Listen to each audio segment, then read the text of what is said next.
শিবরাম চক্রবর্তী তখন প্রাথমিক স্কুলের ছাত্র। চারপাশে তখন উত্তাল স্বাধীনতা আন্দোলন। মনের মধ্যে প্রশ্ন জেগে উঠছিল, এই সময়, এই দেশ, এই সংগ্রাম, তার ভূমিকা কি?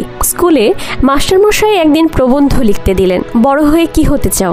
সব ছাত্র যে যার মতো লিখল। কেউ ডাক্তার হতে চায়, কেউ উকিল। কিন্তু শিবরাম চক্রবর্তী লিখলেন একটাই লাইন, দেশ প্রেমিক হতে চাই। শিক্ষক থমকে গেলেন, বিস্ময় মিশেল চোখে তাকালেন ছেলেটার দিকে। স্কুল ছুটির পর এক বন্ধু টেনে নিয়ে গেল আড়ালে, বলল, তুই যদি সত্যি দেশপ্রেমিক হতে চাস তাহলে আমাদের দলে নাম লেখাবি। আমি বিপ্লবী, আমিও দেশের কাজ করি, তুইও করবি।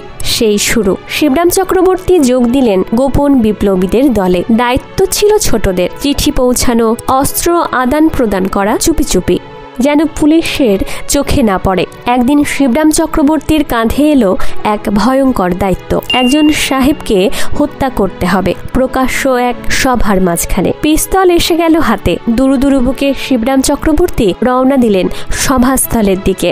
জানতেন গুলি ছোড়ার পর হয়তো নিজেকেও মরতে হবে, কিন্তু ভয় পাননি। দেশের জন্য মৃত্যুকেও তিনি প্রস্তুত ছিলেন আলিঙ্গন করতে। সভায় সেই সাহেব উঠলেন মঞ্চে। ঠিক তখনই দর্শকের ভিড় থেকে উঠে দাঁড়ালেন শিবরাম চক্রবর্তী। হাতে পিস্তল তোলার ঠিক আগের মুহূর্তে মাইকে ঘোষণা এলো, শিবরাম চক্রবর্তী মঞ্চে এসো, উদ্বোধনী সঙ্গীত গাইবে তুমি।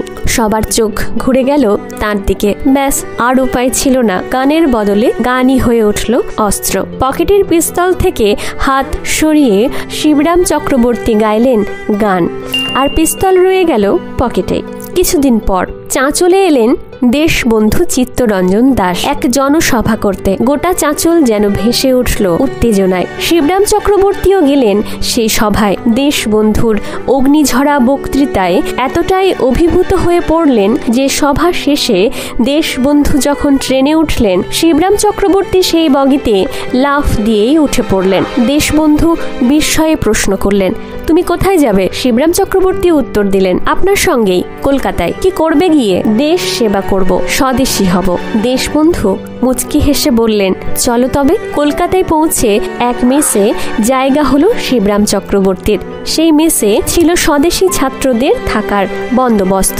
দিনে স্কুল, রাতে চরকা, সব বন্দোবস্ত করে দিলেন দেশবন্ধু নিজে। তবে শর্তও দিলেন একটাই, শুধু দেশ সেবা নয়, পড়াশোনাও করতে হবে। শিবরাম চক্রবর্তী ভর্তি হলেন স্কুলে।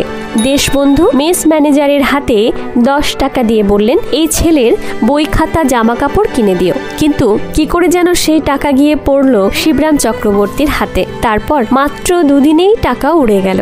সিনেমা দেখা, চপ, কাটলেট আর একটু আনন্দ।